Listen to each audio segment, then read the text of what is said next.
Istri dibuat syok 3 tahun merantau saat pulang suami punya anak dari seorang janda. Ternyata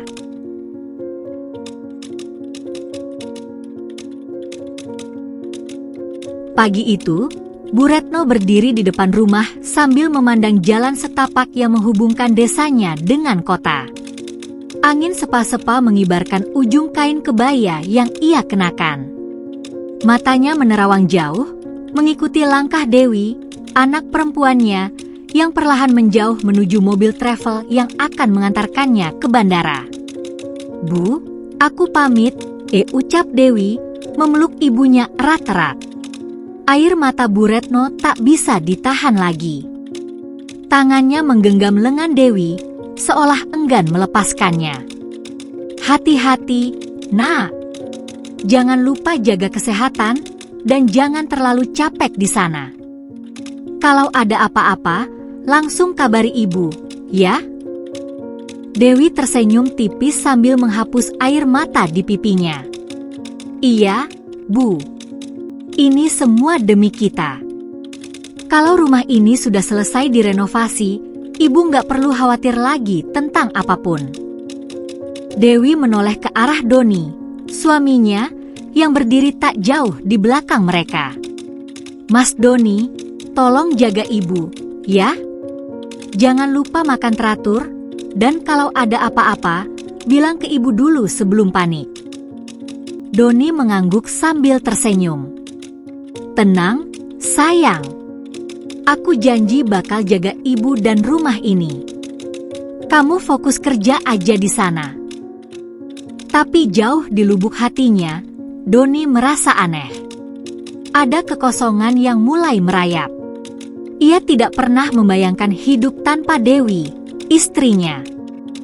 Ketika mobil travel itu mulai bergerak, Doni berdiri di tempatnya, menatap punggung Dewi yang perlahan menghilang dari pandangan.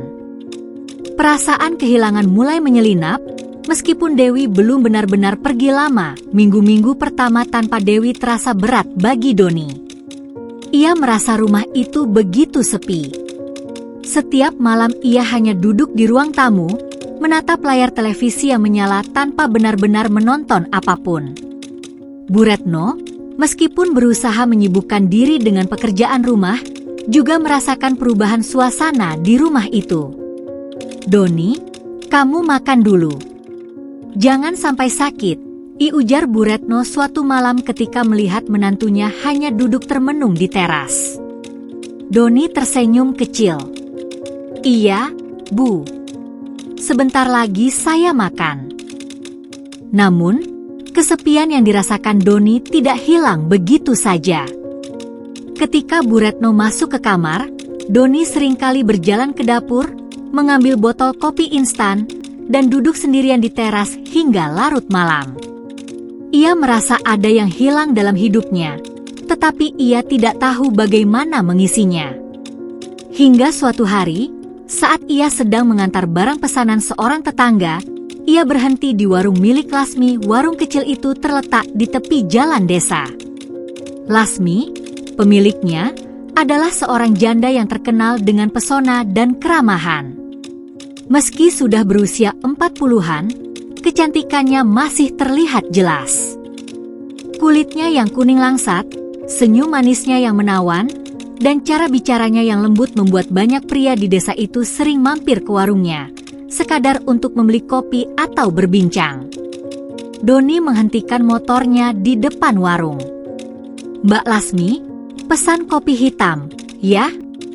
Dibungkus aja." Lasmi yang sedang duduk di kursi bambu di depan warung langsung berdiri. "Wah, Mas Doni. Lama nggak mampir ke sini. Kopinya mau manis atau pahit?" tanyanya sambil tersenyum lebar. Doni tersenyum kecil. "Manis aja, Mbak. Biar ada yang manis di hidup saya," jawabnya setengah bercanda. Lasmi tertawa. "Ah, Mas Doni ini bisa aja. Tapi nggak apa-apa, yang penting hidup nggak pahit-pahit amat, ya?" Sambil menunggu kopi diseduh, mereka berbincang. Obrolan ringan tentang cuaca, pekerjaan, dan kabar desa. Namun, ada sesuatu dalam cara Lasmi menatap Doni yang membuat pria itu merasa berbeda. Tatapan itu hangat, penuh perhatian, dan menggoda. Setelah membayar kopinya, Doni kembali ke rumah. Namun, sepanjang perjalanan, pikirannya terus mengingat senyum Lasmi. Sesuatu dalam dirinya terasa berubah. Hari demi hari, Doni mulai sering mampir ke warung Lasmi.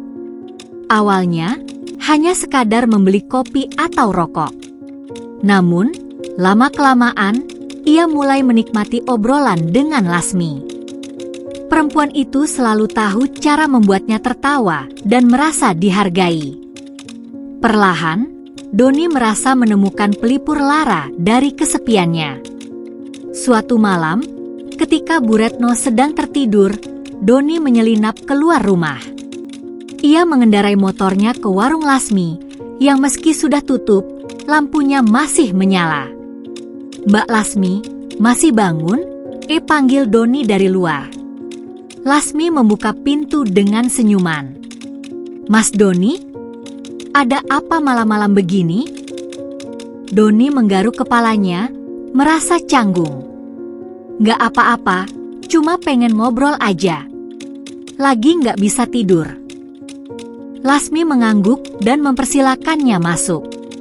Di dalam warung kecil itu, mereka duduk berdua di meja bambu, berbincang tentang banyak hal. Lasmi bercerita tentang kehidupannya sebagai janda, tentang bagaimana ia harus berjuang sendirian setelah suaminya meninggal.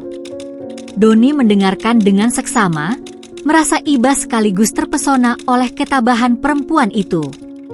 "Mas Doni, kamu itu beruntung punya istri seperti Dewi. Dia cantik, pekerja keras, dan sayang sama kamu. Jangan pernah sia-siain dia, ya?" ujar Lasmi sambil tersenyum. Doni terdiam. Kata-kata itu seharusnya menjadi pengingat baginya, tetapi justru membuatnya merasa semakin dekat dengan Lasmi. Tanpa sadar, ia mulai membandingkan Lasmi dengan Dewi. Ada sesuatu pada Lasmi yang tidak dimiliki Dewi, kelembutan, perhatian, dan cara bicara yang membuatnya merasa dihargai. Bu Retno mulai merasakan ada yang berbeda dari Doni. Menantunya yang dulu rajin pulang tepat waktu kini sering terlambat. Alasannya selalu sama, pekerjaan atau lembur.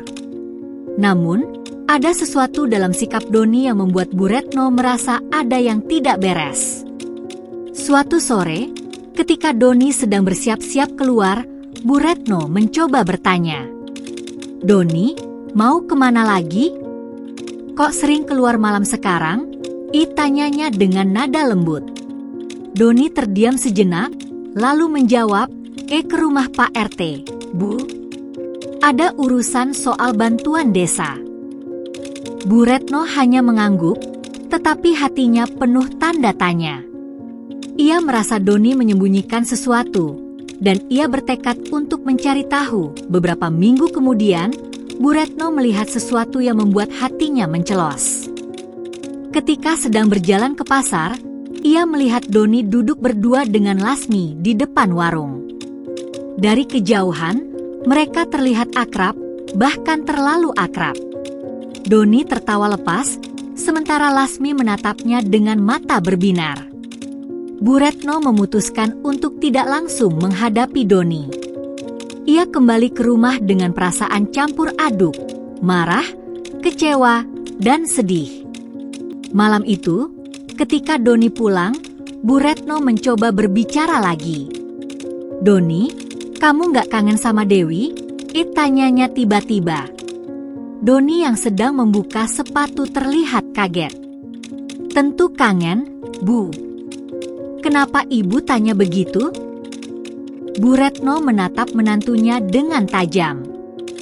"Kalau kangen, kenapa kamu sering keluar malam? Ibu lihat kamu tadi di warung Lasmi. Ada apa antara kalian?" Pertanyaan itu membuat Doni terdiam. Ia tidak menyangka Bu Retno memperhatikannya sejauh itu.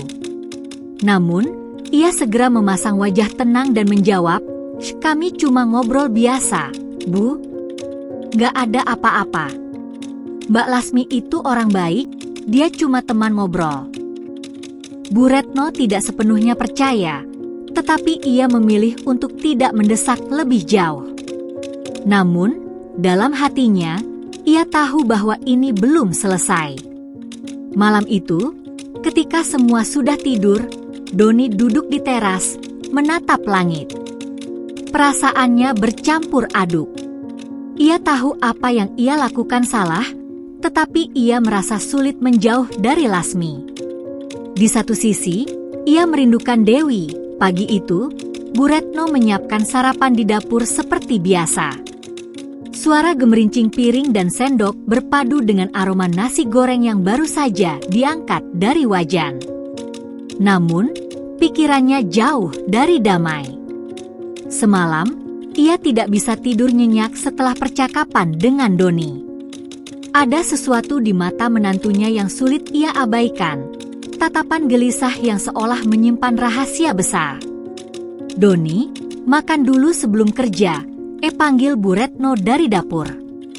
Doni keluar dari kamar dengan rambut yang masih berantakan. Ia duduk di meja makan sambil membuka ponselnya. "Iya, Bu. Sebentar." Tatapan Bu Retno mengamati Doni dengan seksama. Ada perubahan kecil dalam kebiasaan menantunya itu akhir-akhir ini. Doni menjadi lebih sering memeriksa ponselnya, bahkan saat makan. Sesekali ia tersenyum tipis sambil mengetik sesuatu, seperti seseorang yang sedang berbicara dengan seseorang yang spesial. "Siapa yang sering kamu chat, Don?" tanya Bu Retno dengan nada datar, sambil menuangkan teh ke cangkir. Doni terkejut sejenak, tapi dengan cepat memasang senyum santai. "Oh, ini grup kerja, Bu. Lagi bahas jadwal lembur. Jangan sampai kerjaan bikin lupa waktu buat keluarga, ya?" kata Bu Retno, mencoba menyelipkan nasihat. "Iya, Bu," jawab Doni sambil menunduk, mencoba menghindari tatapan mertuanya. Namun, di balik ketenangannya, Doni merasa gugup. Ia tahu bahwa kebiasaan barunya sudah mulai menarik perhatian. Pikirannya kacau. Sebagian dari dirinya ingin berhenti dan kembali menjadi suami yang setia kepada Dewi, tapi bagian lain merasa terlalu nyaman dengan perhatian dan kelembutan yang diberikan Lasmi. Sore itu, Doni kembali ke warung Lasmi. Ia sengaja memilih waktu ketika Bu Retno sedang pergi ke arisan RT, memastikan tidak ada yang memperhatikan kepergiannya. Lasmi sedang menyapu halaman depan warung ketika Doni tiba. Perempuan itu tersenyum cerah, seolah kedatangan Doni adalah hal yang paling ia tunggu sepanjang hari. "Mas Doni, rajin banget mampir ke sini. Istri nggak marah, kan?" goda Lasmi sambil meletakkan sapunya. Doni tertawa kecil, meskipun hatinya tergores mendengar nama Dewi disebut. "Dewi lagi jauh, Mbak. Lagian, saya cuma mau beli kopi, kok," balasnya, mencoba terdengar santai. "Tapi kayaknya lebih sering beli kopi di sini daripada bikin sendiri di rumah," Lasmi menambahkan sambil tersenyum penuh arti. Obrolan ringan itu berkembang menjadi perbincangan yang lebih personal. Doni menceritakan tentang hidupnya yang terasa kosong tanpa Dewi, tentang bagaimana ia merasa sulit menjalani hari-hari tanpa kehadiran istrinya. Lasmi mendengarkan dengan penuh perhatian, sesekali mengangguk atau memberikan komentar yang membuat Doni merasa dimengerti. "Mas Doni, hidup itu nggak selalu adil, ya?" ujar Lasmi dengan nada pelan. "Kadang, orang yang kita sayang jauh, tapi kita tetap butuh seseorang untuk berbagi." Kalimat itu menusuk hati Doni. Ia tahu seharusnya ia menjaga jarak, tetapi semakin ia mencoba, semakin ia merasa tertarik pada Lasmi. Saat itu, tanpa mereka sadari, seorang tetangga melihat mereka dari kejauhan. Tetangga itu, Pak Slamet, adalah orang yang dikenal suka mengamati sekitar.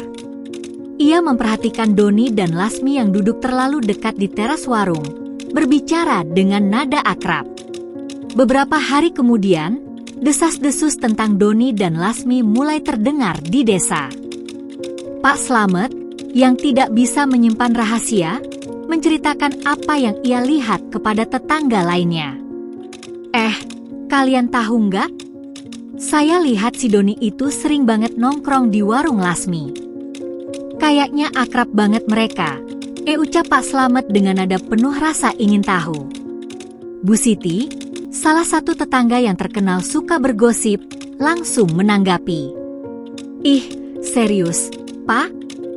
Kasihan banget Dewi, ya? Dia kerja keras di luar negeri, suaminya malah begitu.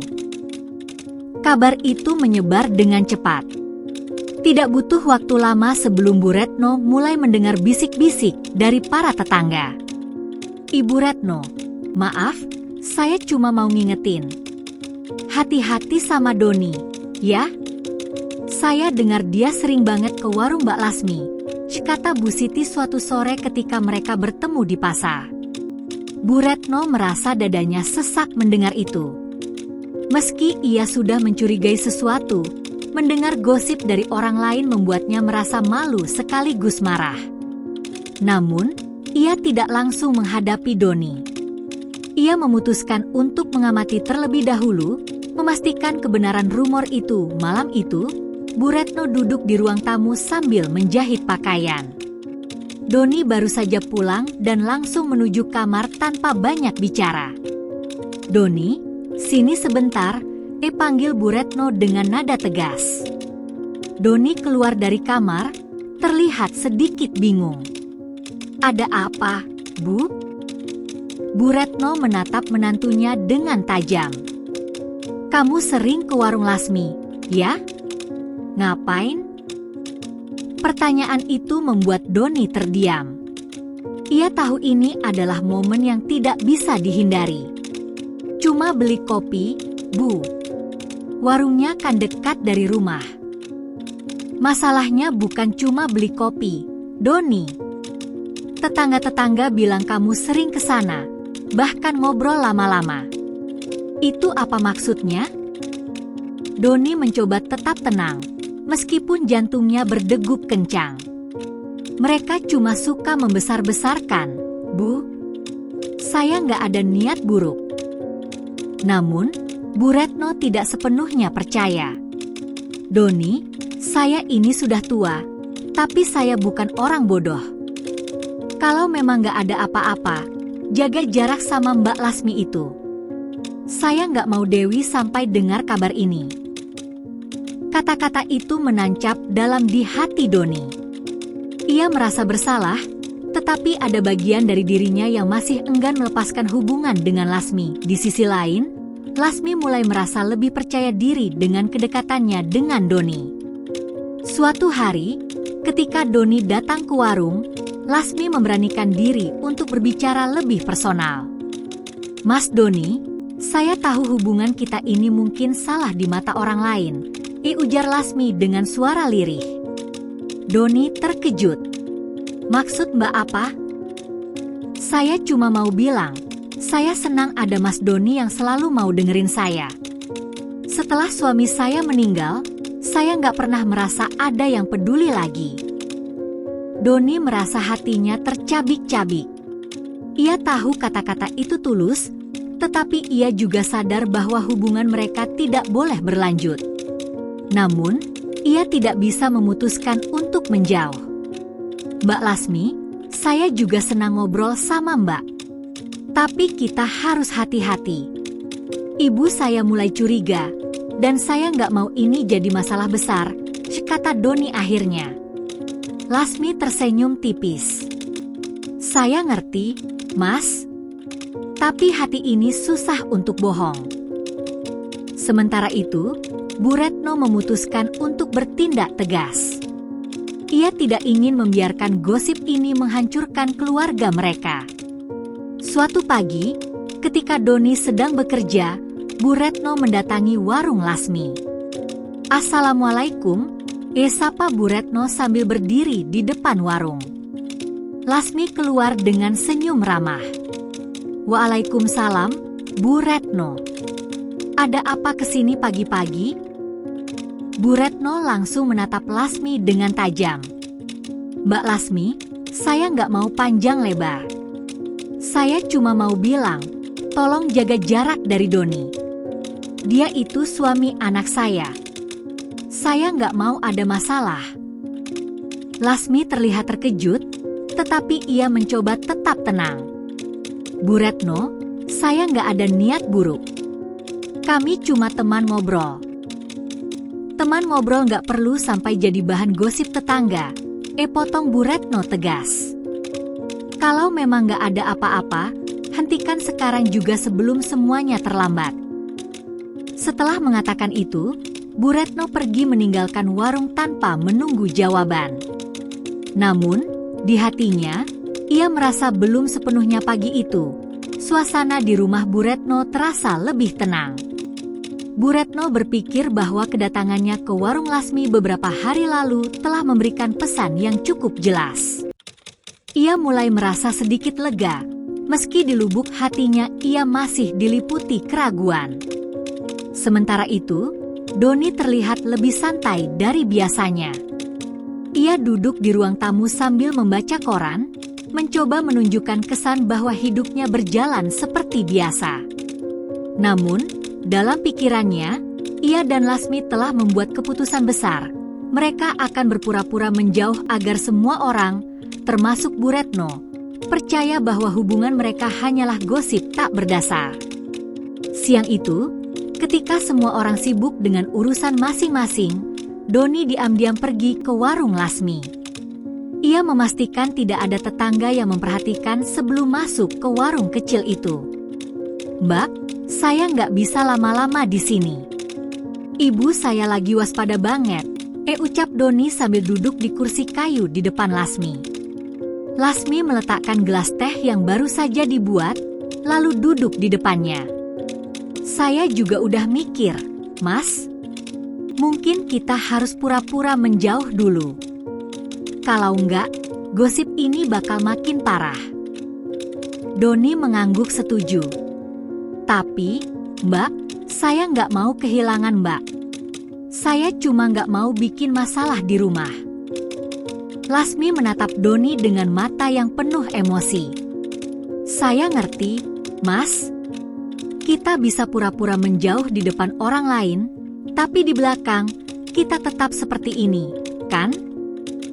Doni tersenyum kecil, merasa lega mendengar Lasmi memahami keadaannya. "Iya, Mbak. Kita harus hati-hati. Jangan sampai ada yang tahu." Setelah sepakat, mereka mengatur strategi. Doni akan lebih jarang ke warung, dan ketika bertemu, mereka akan menjaga jarak.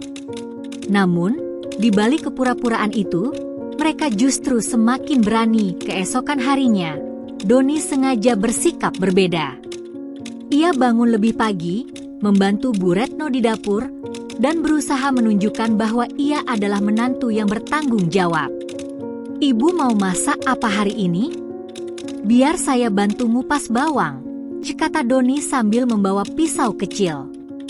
Bu Retno mengerutkan kening.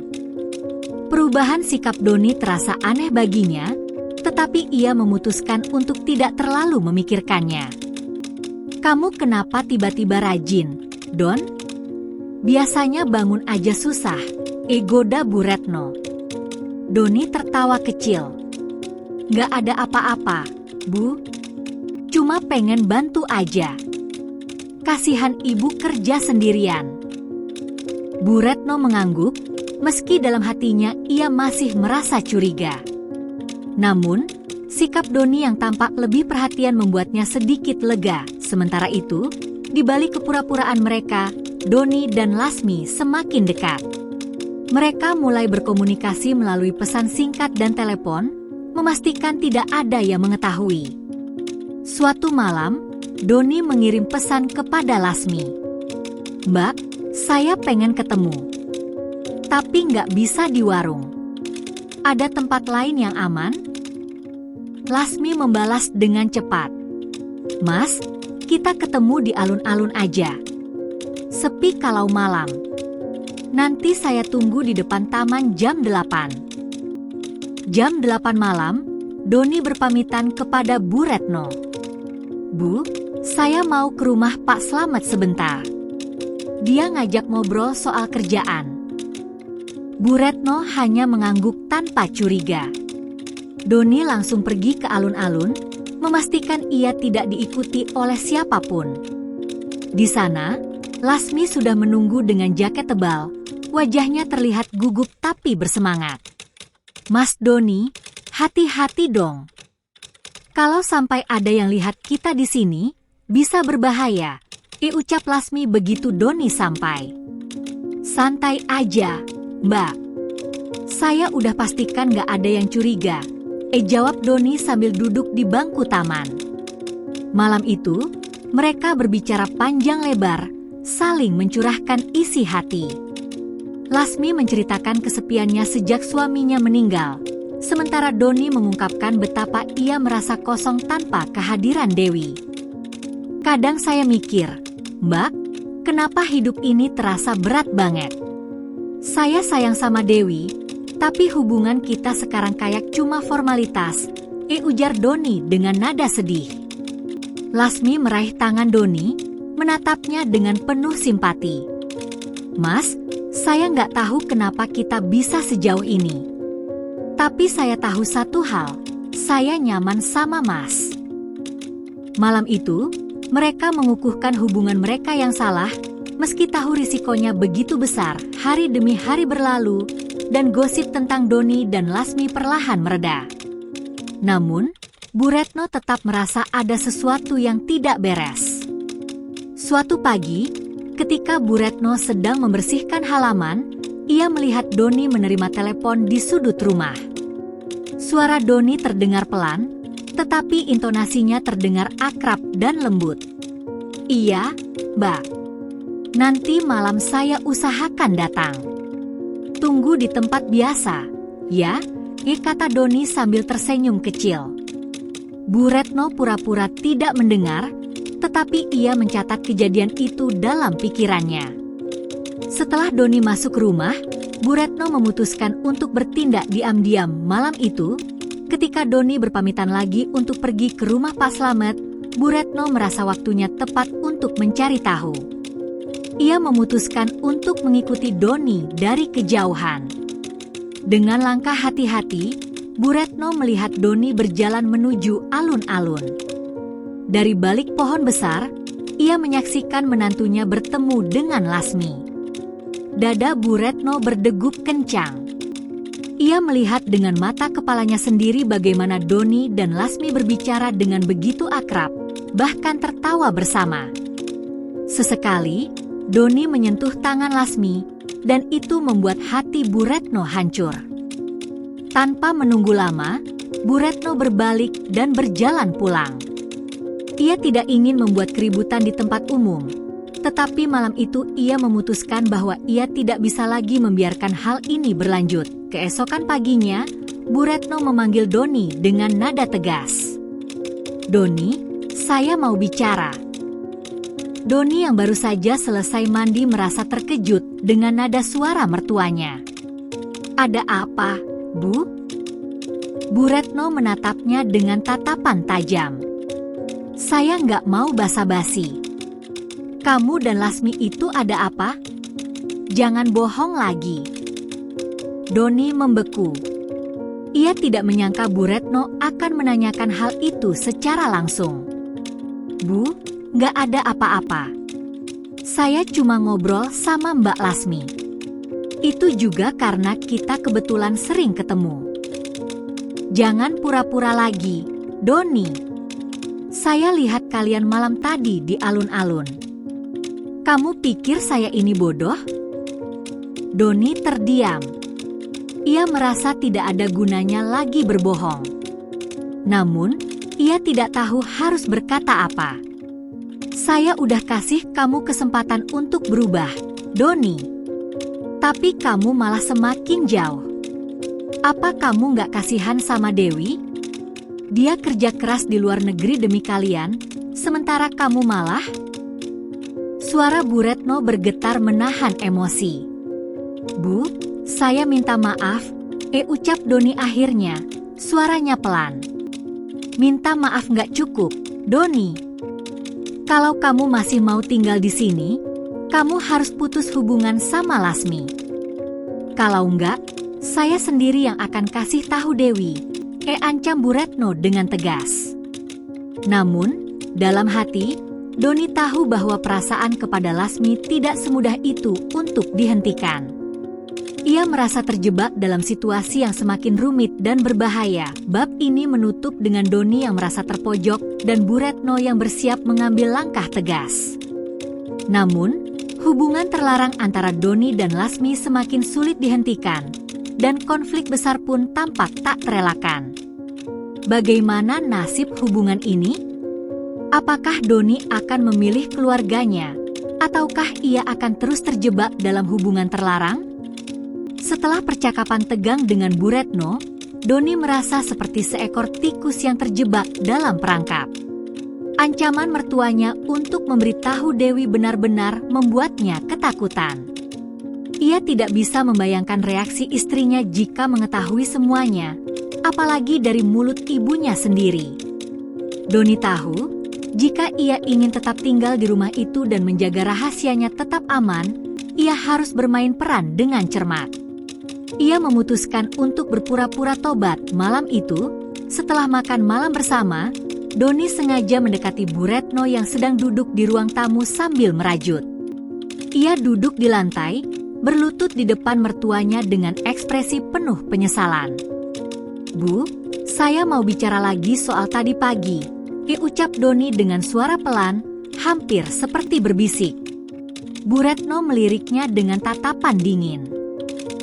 Bicara apa lagi, Don? Bukannya saya sudah jelas tadi pagi? Ibu benar. Saya salah besar, Bu. Saya sadar, apa yang saya lakukan itu tidak pantas. Saya benar-benar menyesal. Menyesal? Bu Retno mengangkat alis. Menyesal karena ketahuan, atau memang karena sadar itu salah? Doni menghela napas berat, berpura-pura merenungi ucapannya sendiri. Saya sadar, Bu. Saya hilaf. Saya bingung, sendirian di sini tanpa Dewi. Tapi itu bukan alasan. Saya janji, Bu, mulai sekarang saya akan menjaga sikap saya. Saya nggak akan berhubungan lagi dengan Mbak Lasmi. Saya tahu ibu cuma ingin yang terbaik untuk keluarga kita. Bu Retno terdiam sejenak, memandangi menantunya dengan tatapan penuh kecurigaan. Ia sulit percaya begitu saja, tapi ada sesuatu dalam nada bicara Doni yang membuatnya sedikit luluh. Kalau kamu benar-benar menyesal, buktikan, Doni. Saya nggak mau cuma dengar janji manis, kata Bu Retno akhirnya. Saya akan buktikan, Bu. Mulai besok, saya nggak akan ke warung Mbak Lasmi lagi, bahkan untuk beli apapun, ucap Doni dengan suara mantap. Bu Retno mengangguk pelan, meski dalam hatinya ia masih menyimpan keraguan. Ingat, Doni, kalau sampai saya dengar atau lihat sesuatu yang mencurigakan lagi, saya nggak akan tinggal diam. Kamu tahu apa yang akan saya lakukan? Doni mengangguk cepat, lalu berlalu ke kamarnya. Di dalam hati, ia merasa lega karena berhasil meredam emosi mertuanya. Tapi ia tahu, menjaga janji itu tidak akan semudah yang ia ucapkan. Keesokan harinya, Doni memulai harinya dengan berpura-pura menjadi menantu yang patuh. Ia membantu Bu Retno di rumah, membersihkan halaman, bahkan mengantar barang-barang ke tetangga yang membutuhkan. Namun, di balik kepatuhannya, hatinya bergolak. Ia merindukan Lasmi, merindukan senyum hangatnya dan obrolan ringan di warung kecilnya. Sementara itu, di warung, Lasmi pun merasa kehilangan. Doni tidak lagi datang seperti biasanya, dan itu membuatnya gelisah. Suatu sore, ketika Lasmi sedang membereskan warung, seorang tetangga yang sering bergosip, Bu Rumi, datang dan memesan kopi. "Las, sekarang warungmu kok sepi, ya? Biasanya si Doni sering nongkrong di sini. Jangan-jangan takut sama mertuanya, tuh," ucap Bu Rumi sambil terkekeh. Lasmi tersenyum kaku, berusaha tidak menunjukkan perasaannya. "Mungkin Mas Doni lagi sibuk di rumah, Bu. Lagian kan, dia punya tanggung jawab besar di sana." Bu Rumi mengangguk, tapi tatapannya penuh arti. "Iya sih. Tapi ya, kamu hati-hati aja, Las." Tetangga sini matanya tajam semua. Jangan sampai ada yang salah paham lagi. Ucapan itu membuat Lasmi semakin gelisah. Ia tahu ia dan Doni harus berhati-hati, tetapi perasaan itu semakin sulit dikendalikan. Beberapa minggu berlalu. Doni berhasil menjaga jarak dengan Lasmi, meskipun itu membuatnya menderita. Namun, suatu malam, ia menerima pesan yang langsung menggoyahkan tekadnya. "Mas Doni, apa kabar? Lama nggak ketemu. Kalau nggak sibuk, saya pengen ngobrol sebentar. Ada hal penting." Pesan dari Lasmi itu membuat Doni tak bisa tidur. Ia tahu, membalas pesan itu berarti melanggar janjinya kepada Bu Retno. Tapi ia juga tahu, ia tidak bisa mengabaikan Lasmi begitu saja. Setelah bergulat dengan pikirannya sendiri, Doni akhirnya membalas pesan itu. "Baik, Mbak. Besok siang saya coba mampir, tapi sebentar aja." Keesokan harinya, Doni mencari alasan untuk keluar rumah. "Bu, saya mau beli baut motor di bengkel dekat pasar," katanya sambil membawa helm. Bu Retno hanya mengangguk, tapi tatapannya penuh kecurigaan. Doni langsung menuju warung Lasmi. Ketika sampai, ia memastikan tidak ada orang lain di sekitar sebelum masuk.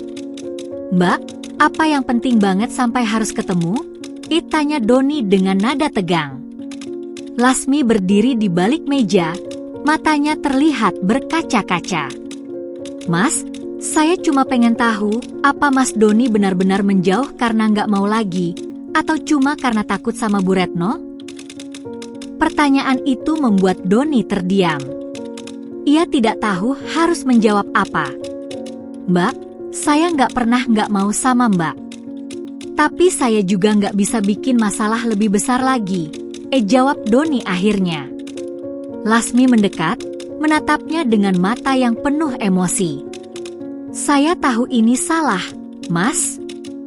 Tapi saya juga nggak bisa bohong sama perasaan saya. Saya kangen, Mas."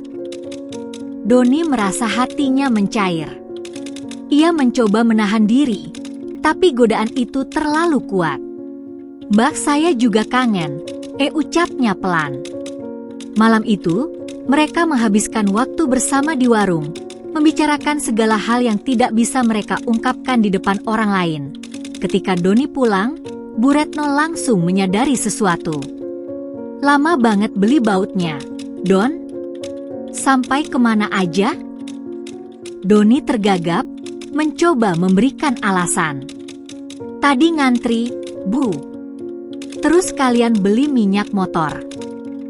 Bu Retno hanya mengangguk, tapi ia merasa ada sesuatu yang tidak beres.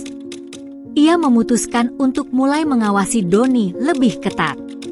Sementara itu, hubungan Doni dan Lasmi semakin berani. Mereka mulai mencari-cari kesempatan untuk bertemu tanpa diketahui siapapun. Namun, di balik itu semua, mereka tidak menyadari bahwa bayang-bayang kehancuran semakin mendekat. Desas-desus tentang Doni dan Lasmi masih terus bergulir di kampung kecil itu. Meskipun Doni terlihat berusaha menjaga jarak, dan Lasmi tidak lagi terlalu mencolok di warung, warga sekitar tetap tidak bisa melupakan gosip panas yang pernah membuat kampung itu heboh. Di pagi yang cerah, sekelompok ibu-ibu tetangga berkumpul di teras rumah Bu Rumi. Ada Bu Tatik, Bu Sri, dan Bu Erna. Semuanya membawa bahan-bahan dapur, berlagak ingin membantu Bu Rumi membuat kue. Tetapi obrolan mereka lebih menarik daripada pekerjaan tangan mereka. Kalian sadar nggak? Akhir-akhir ini Lasmi sama Doni kok kayaknya nggak pernah kelihatan bareng lagi? Tanya Bu Sri sambil memotong bawang. Bu Erna mengangguk setuju. Iya, ya. Padahal dulu hampir tiap hari. Kalau nggak di warung, ya ketemu di jalan. Sekarang, kayaknya Doni lebih sering di rumah bantu-bantu mertuanya. Tapi aku nggak yakin, loh. Ya, kata Bu Tatik sambil menyeka keringat di dahinya. Kalau mereka benar-benar sudah selesai. Soalnya, setahu aku, laki-laki kalau sudah tergoda, susah untuk beneran berhenti. Bu Rumi, yang menjadi tuan rumah, menambahkan dengan nada rendah, memang sih. Tapi mungkin juga Doni takut sama Bu Retno. Kalian tahu kan betapa galaknya dia? Bu Sri tertawa kecil. Galak sih galak, tapi kalau dasarnya Doni sama Lasmi memang punya niat buruk, mana mungkin galak-galaknya Bu Retno bisa menghentikan mereka? Obrolan mereka semakin seru, dan masing-masing saling menambahkan pendapat. Hingga tiba-tiba, langkah kaki terdengar dari arah jalan. Itu kan Lasmi. Bu Erna menunjuk dengan dagunya ke arah jalan setapak di depan rumah. Lasmi berjalan perlahan dengan kantong belanja di tangannya. Wajahnya terlihat sedikit lelah, tetapi ia tetap memberikan senyuman tipis kepada setiap orang yang ia temui. Bu Rumi, yang tidak mau kehilangan kesempatan, langsung menyapa. Lasmi, baru pulang dari pasar, ya? Lasmi berhenti sejenak, menoleh, dan tersenyum ramah. Iya, Bu. Tadi beli sayuran sama ikan sedikit. Masuk dulu, Las. Kita lagi bikin kue, nih. Siapa tahu kamu mau nyicip, ajak Bu Rumi sambil melambaikan tangan. Lasmi menggeleng sopan. Aduh, terima kasih, Bu. Tapi saya harus buru-buru ke rumah. Nanti lain kali saja, ya? Iya, nggak apa-apa. Tapi sekarang kamu kelihatannya sering sibuk, ya? Nggak pernah kelihatan di warung lagi seperti dulu, sindir Bu Erna dengan nada yang terdengar seolah basa-basi, tetapi sebenarnya ingin mencari tahu lebih dalam. Lasmi hanya tersenyum samar. Iya, Bu. Lagi banyak urusan di rumah juga. Tapi tetap buka warung kok, cuma nggak seaktif dulu. Oh, pantesan, sahut Bu Tatik, yang tidak bisa menahan rasa penasarannya. Tapi sekarang Doni juga jarang ke warung, ya? Kalau dulu hampir tiap hari nongkrong, sekarang kok nggak pernah kelihatan?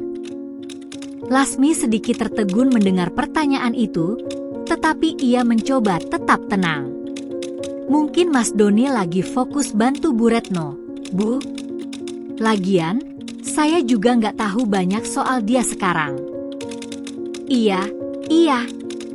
Baguslah kalau begitu, jawab Bu Rumi sambil tersenyum. Lasmi pun melanjutkan langkahnya, meninggalkan obrolan para ibu-ibu yang langsung meledak dengan bisik-bisik begitu ia pergi. Aku nggak percaya kalau mereka benar-benar sudah nggak dekat, ujar Bu Tatik sambil mencubit adonan kue di depannya. Betul, aku juga mikirnya begitu, timpal Bu Erna.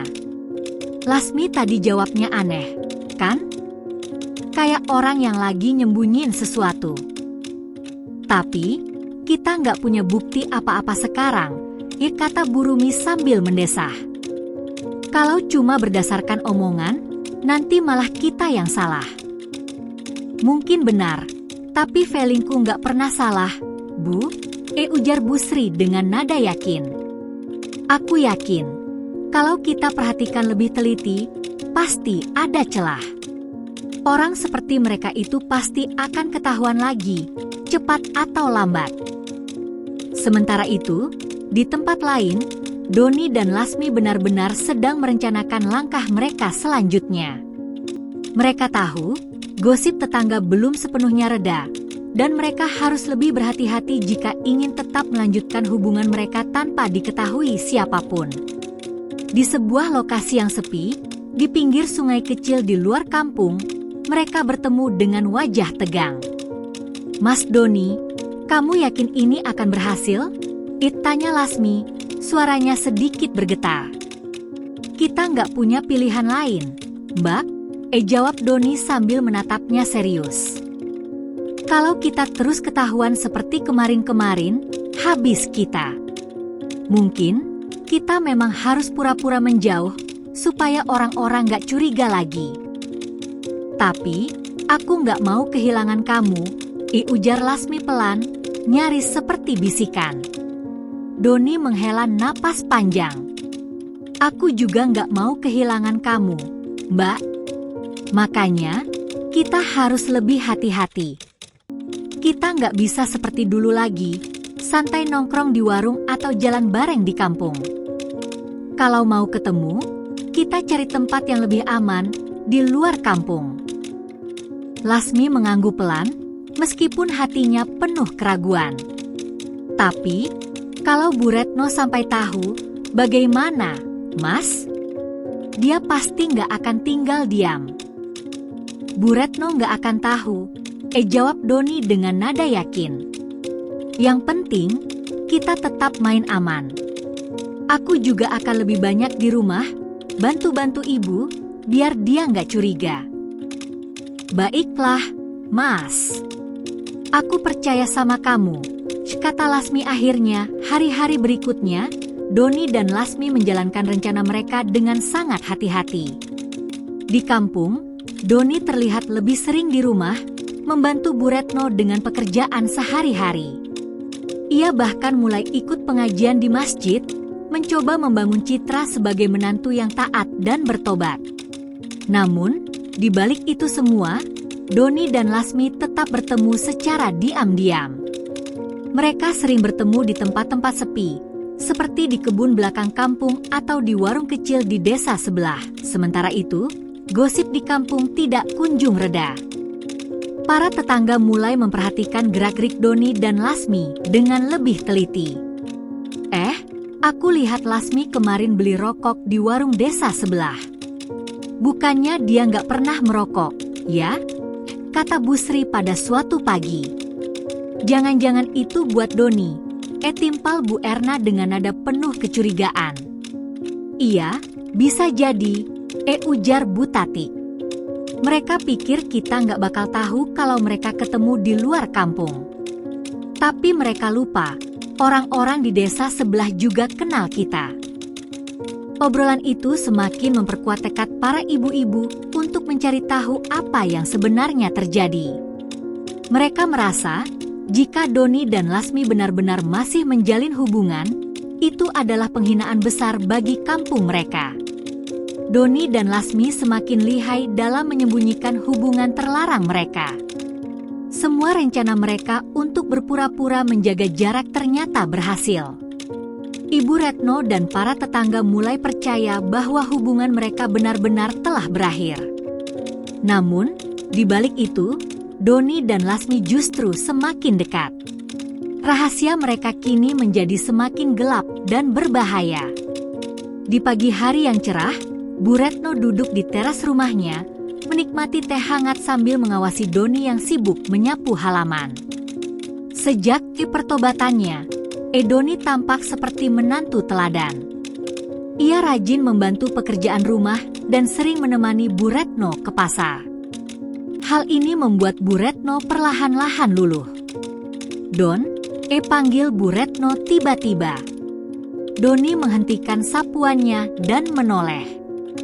"Iya, Bu. Ada apa?"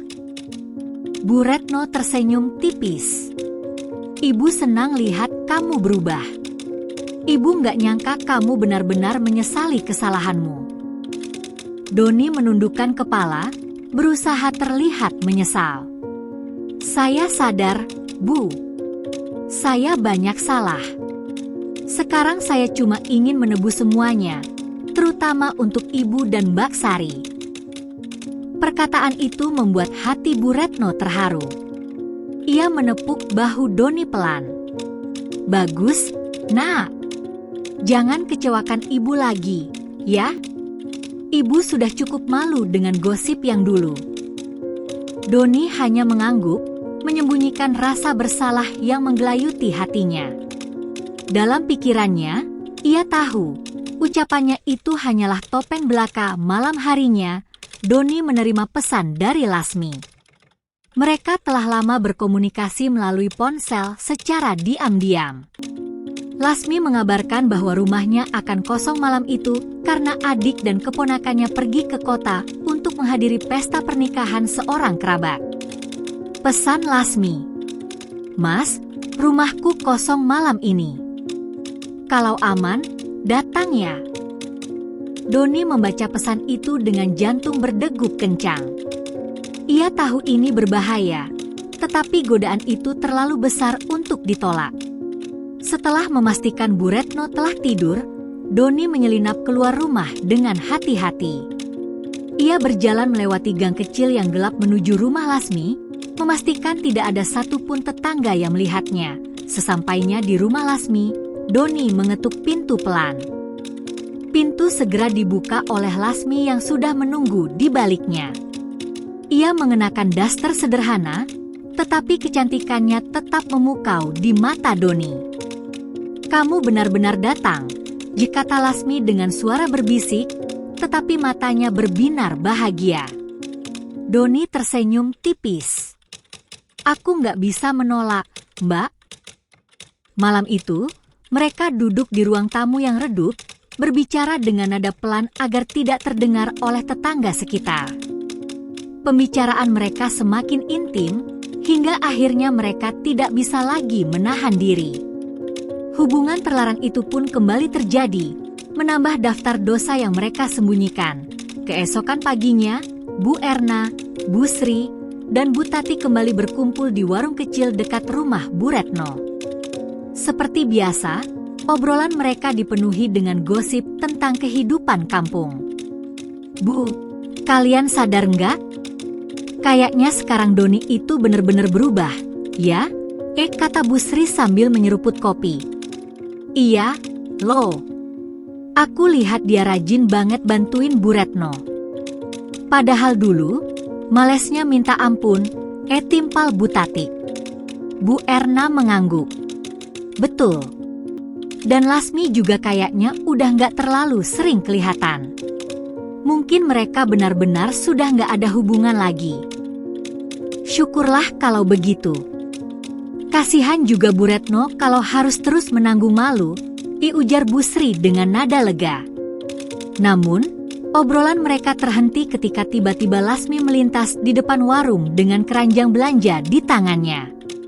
Ia menyapa mereka dengan senyuman ramah.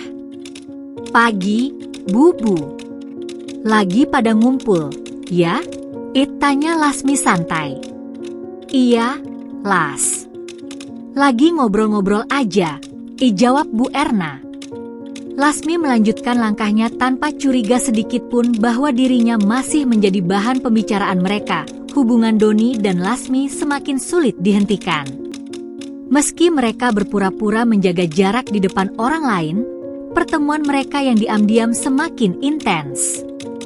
Suatu sore, mereka bertemu di kebun kecil di pinggir kampung. Lasmi tampak gelisah. "Mas, aku takut," katanya dengan suara pelan. "Takut kenapa, Mbak?" tanya Doni sambil meraih tangannya. "Takut kalau semua ini ketahuan lagi. Kita sudah cukup membuat Bu Retno malu.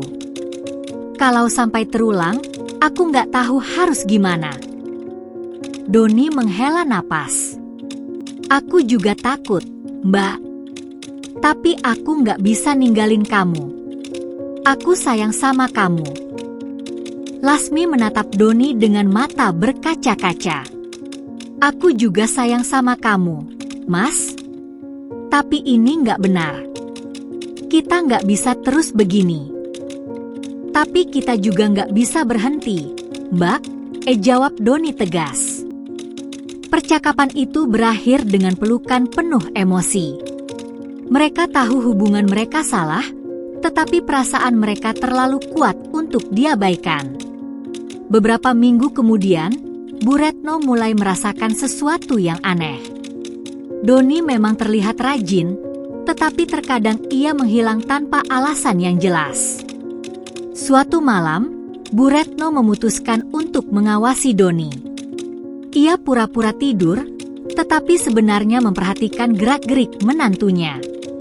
Saat Doni menyelinap keluar rumah, Bu Retno mengikuti dari kejauhan.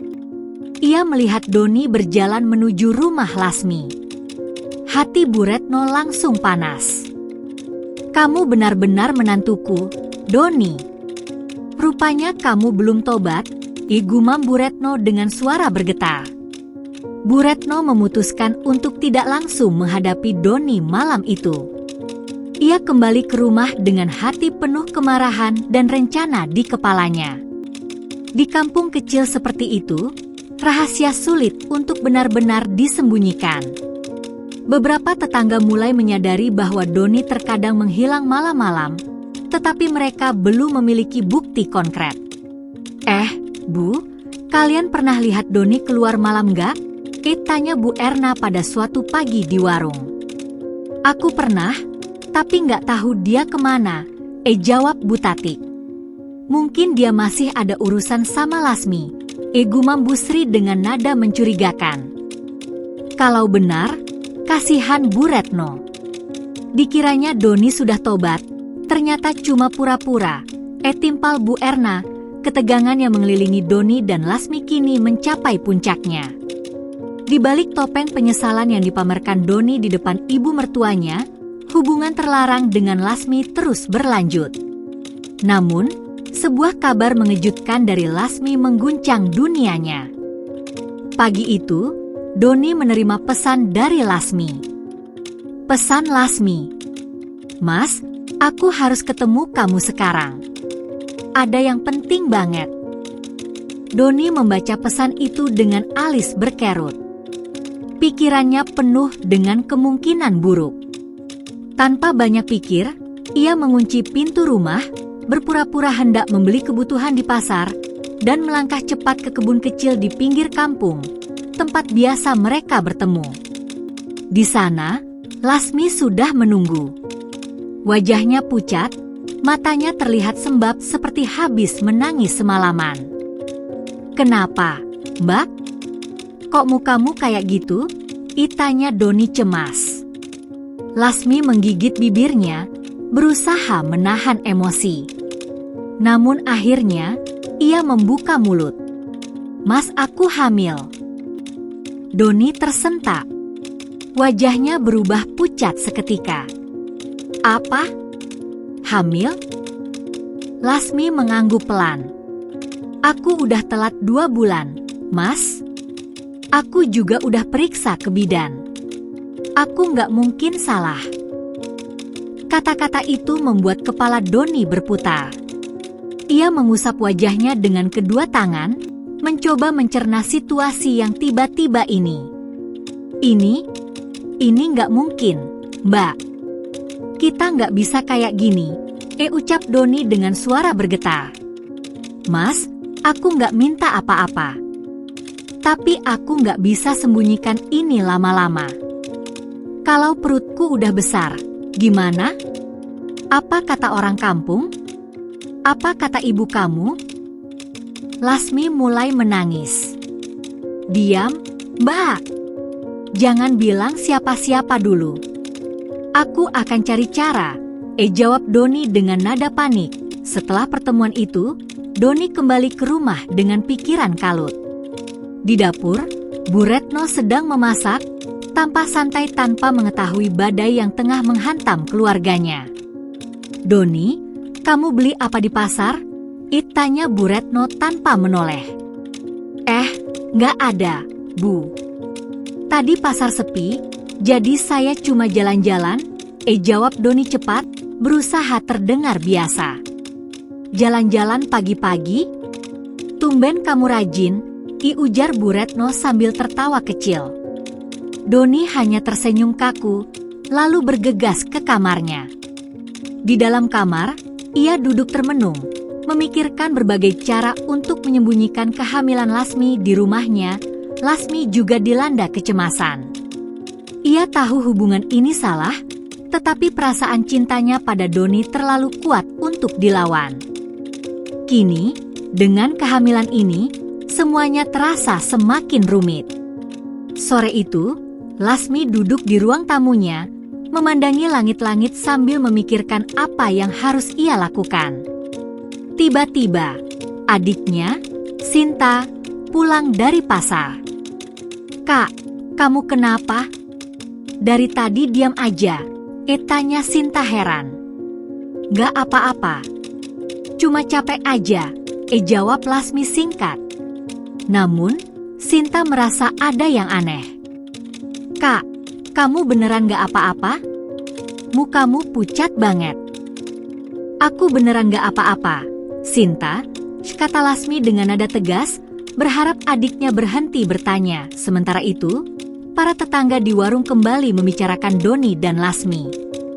Meski mereka percaya bahwa hubungan keduanya telah berakhir, rasa penasaran mereka tetap ada. "Bu, kok kayaknya Lasmi sekarang sering gak kelihatan, ya?" Tanya Bu Erna sambil menyulut rokoknya. "Iya, aku juga heran.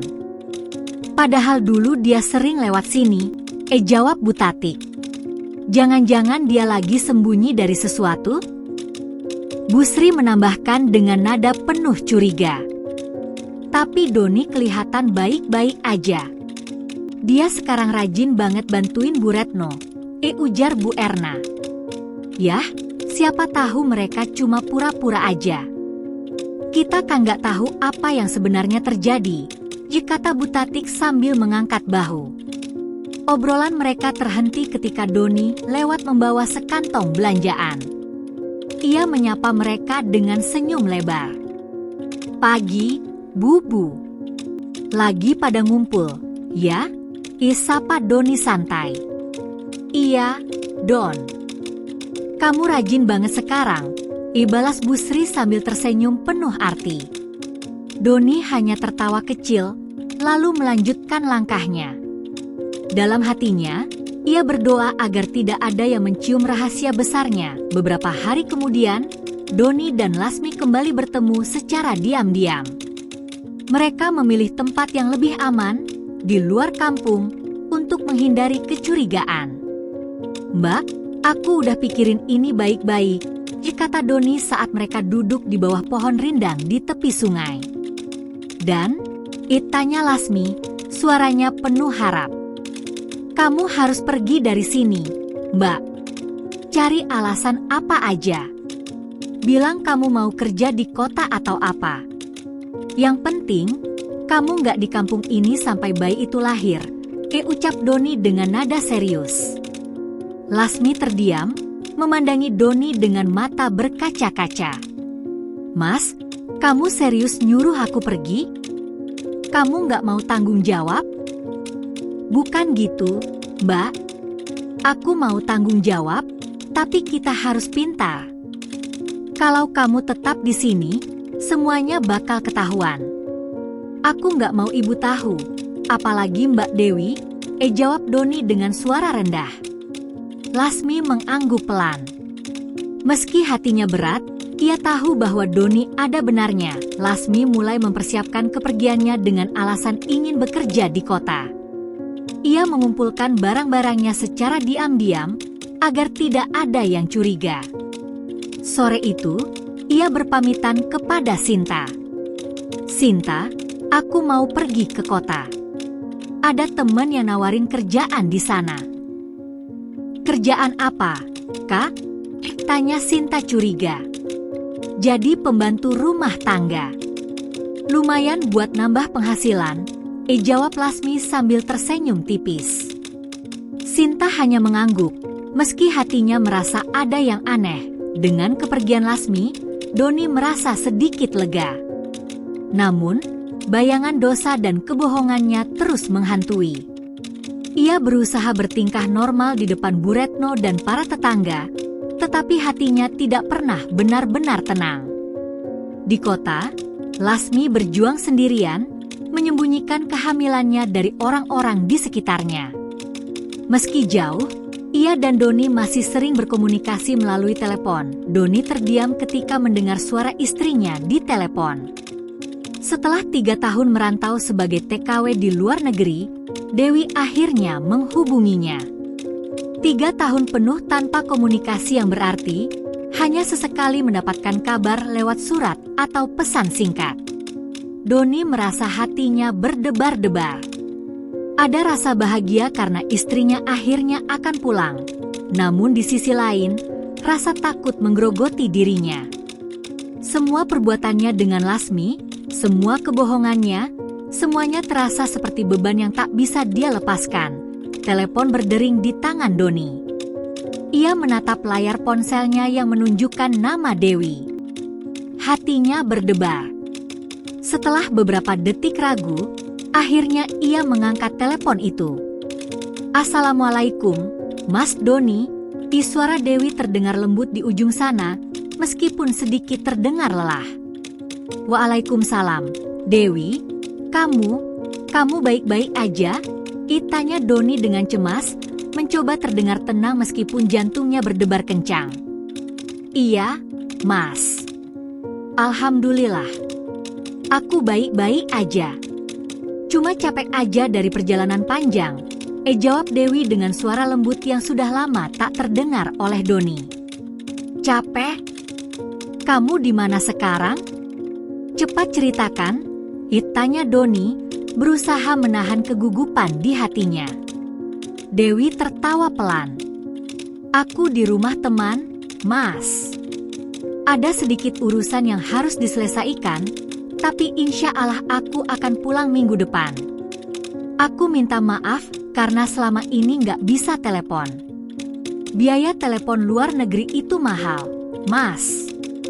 Jadi aku lebih banyak diam aja, nunggu pulang." Doni terdiam, hatinya dipenuhi rasa bersalah.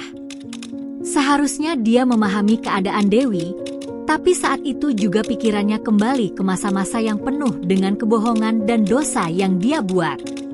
"Aku ngerti kok, Dewi. Yang penting kamu baik-baik aja. Aku nggak marah." Suara Doni terdengar menenangkan, meskipun ia merasa ada ketegangan yang sangat terasa di dadanya. "Aku janji, Mas, setelah aku pulang nanti kita mulai semuanya dari awal. Aku minta maaf kalau selama ini aku nggak bisa sering telepon," lanjut Dewi. Doni menghela napas panjang. "Aku ngerti, Dewi. Kamu udah berusaha keras di sana. Aku malah yang harus minta maaf. Kamu jauh, dan aku nggak bisa menjaga rumah dengan baik." Dewi terdiam sejenak, mungkin merasa ada kejanggalan di suara Doni. "Mas, kenapa kayaknya kamu nggak tenang? Ada apa?" Doni terkejut mendengar pertanyaan Dewi. Sejenak ia terdiam, berpikir apakah harus jujur atau tetap menyembunyikan semua kesalahannya. "Gak apa-apa, Dewi. Aku cuma kangen kamu." Dewi mendengus pelan, seolah tidak terlalu yakin dengan jawaban Doni. "Kangen? Kamu pasti banyak cerita ya, Mas? Udah lama kita nggak komunikasi, pasti banyak yang terjadi. Aku nggak tahu kalau kamu sudah banyak berubah atau nggak. Kamu yakin masih kangen sama aku?" Pertanyaan Dewi seperti pisau tajam yang menusuk hati Doni. Ia bisa merasakan ketidakpastian dalam suara Dewi, dan itu semakin mengingatkannya pada apa yang telah ia lakukan selama Dewi pergi. "Ya, aku kangen, Dewi. Kamu nggak usah khawatir. Semuanya akan baik-baik saja," jawab Doni dengan suara yang sedikit lebih berat. "Semoga kamu beneran begitu, Mas. Aku berharap kita bisa mulai lagi, seperti dulu. Tapi, Aku juga berharap kamu jujur sama aku. Doni mengatupkan gigi, merasakan beratnya beban yang harus dia sembunyikan. Apa maksud kamu? Ada yang aku rasa aneh, Mas. Setiap kali aku tanya kamu soal keadaan kita, kamu jawabnya dengan tidak terbuka. Aku nggak tahu kenapa, tapi aku berharap kita bisa mulai jujur satu sama lain, kata Dewi dengan lembut. Doni mengusap wajahnya, menahan napas yang terasa sesak. Aku janji akan jujur, Dewi. Setelah kamu pulang, kita akan bicara semuanya. Aku janji. Baik, Mas. Aku tunggu, ya. Sebelum Doni sempat menjawab, Dewi menambahkan, Mas, jangan lupa doa ya. Aku harap kita bisa melewati semua ini bersama. Insya Allah, Dewi. Aku akan berusaha. Aku akan menunggu kamu pulang. Setelah telepon itu berakhir, Doni merasa seperti disambar petir. Perasaan cemas dan bersalah menggerogoti dirinya. Ia merasa berat untuk menghadapinya, apalagi dengan kenyataan bahwa Lasmi masih ada di luar sana, mengandung anaknya. Dewi, istrinya, yang akan pulang dengan harapan untuk memperbaiki semuanya, tidak tahu apa-apa tentang kebohongan yang telah ia bangun. Doni berjalan mondar-mandir di rumah, berpikir bagaimana caranya agar semua ini tetap terjaga. Bagaimana ia bisa menyembunyikan kenyataan ini dari Dewi dan dari ibu mertuanya yang tidak pernah curiga. Beberapa hari setelah percakapan itu, Doni bertemu lagi dengan Lasmi. Ia merasa harus bertemu dengan Lasmi untuk membahas langkah selanjutnya. Mereka bertemu di tempat yang aman, jauh dari perhatian orang lain. Mas, gimana kabar Dewi? Tanya Lasmi, suaranya terdengar cemas. Dewi akan pulang minggu depan, jawab Doni sambil menatap Lasmi dengan penuh kekhawatiran. Lasmi terdiam sejenak, lalu berkata, Doni, aku takut kalau Dewi tahu semua ini. Apa yang akan kamu lakukan?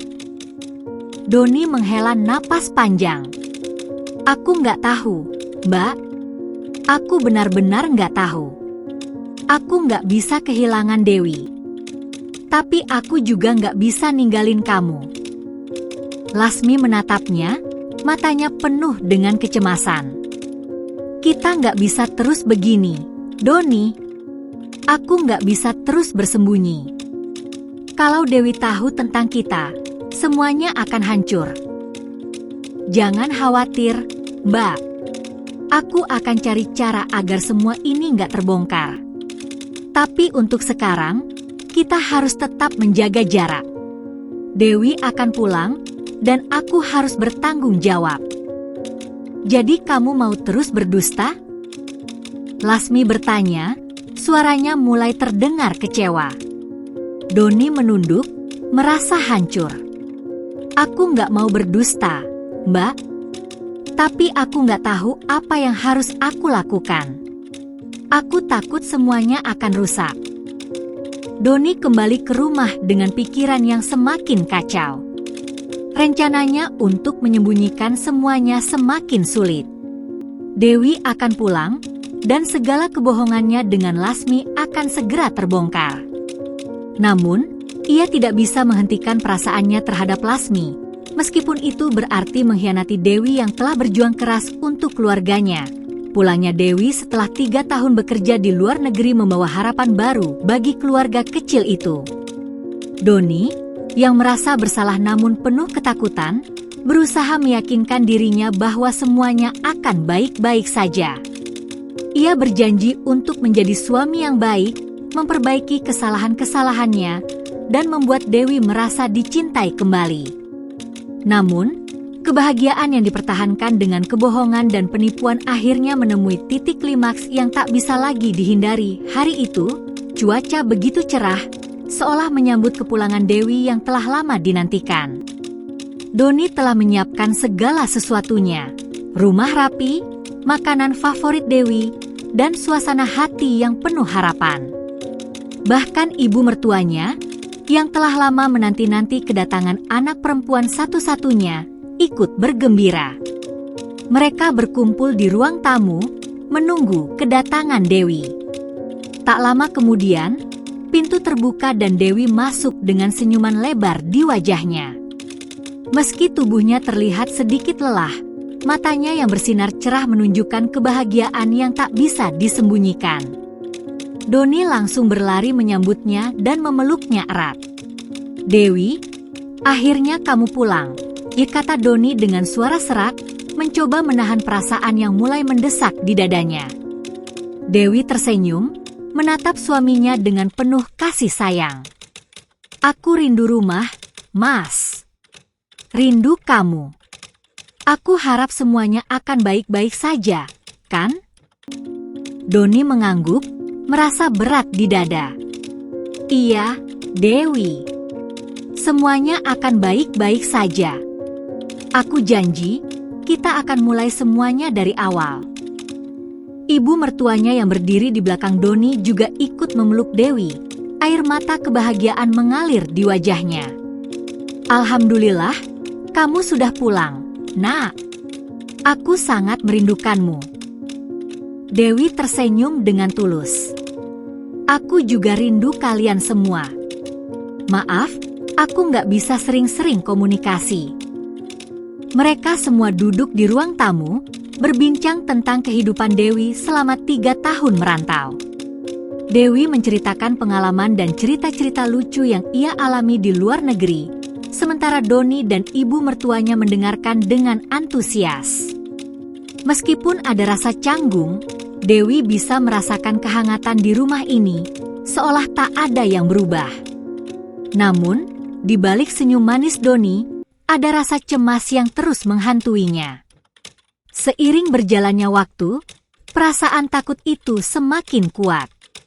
Doni tahu bahwa waktunya semakin dekat, dan dia harus menghadapi kenyataan pahit yang tak bisa lagi disembunyikan. Beberapa hari setelah kepulangan Dewi, suasana rumah kembali normal. Dewi dan Doni mulai menjalani rutinitas mereka sebagai pasangan suami istri. Meski ada ketegangan kecil di beberapa situasi, Dewi merasa bahagia bisa kembali ke rumah. Namun, kebahagiaan itu segera dirusak oleh kedatangan Lasmi. Pada suatu pagi, ketika Dewi sedang sibuk di dapur menyiapkan sarapan, Lasmi tiba-tiba muncul di depan pintu rumah. Dewi yang sedang memasak tak menyadari kedatangannya. Lasmi berdiri di depan pintu dengan ekspresi serius, sambil memegang bayi kecil yang dibalut selimut. Doni yang kebetulan keluar dari kamar terkejut melihat Lasmi. Ia langsung merasakan ada yang salah. "Lasmi, apa yang kamu lakukan di sini?" tanya Doni, suaranya tergetar. Ia melihat Lasmi dengan cemas. Lasmi menatap Doni dengan tatapan yang keras. "Ini anakmu, Doni," jawabnya dengan suara penuh emosi. Doni terdiam sejenak, tubuhnya terasa kaku. "Apa maksudmu? Anak saya?" Lasmi mengangguk. "Ya, ini anak kita, Doni. Aku hamil dan melahirkan anakmu. Dan sekarang aku datang untuk memberitahumu, karena aku nggak bisa terus berbohong. Kamu nggak bisa menghindar dari tanggung jawabmu, Doni." Doni merasa dunia seakan berhenti berputar.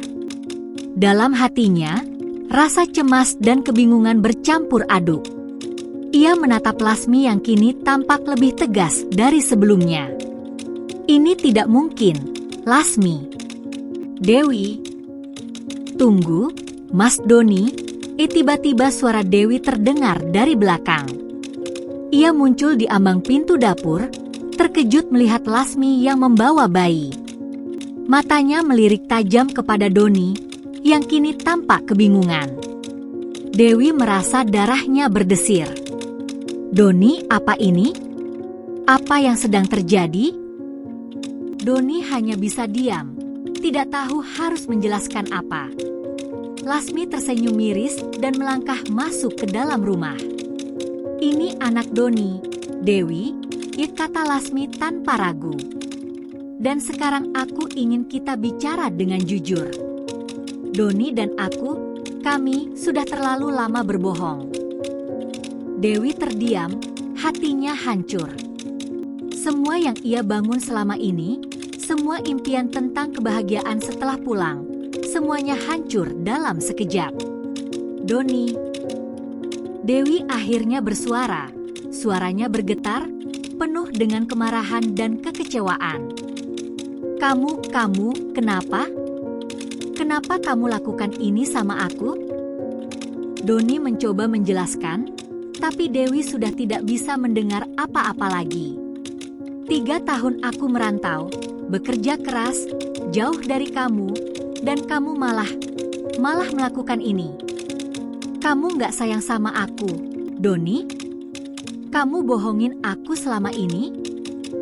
Doni ingin sekali mengatakan sesuatu, ingin sekali memohon maaf, tetapi mulutnya terasa terkunci.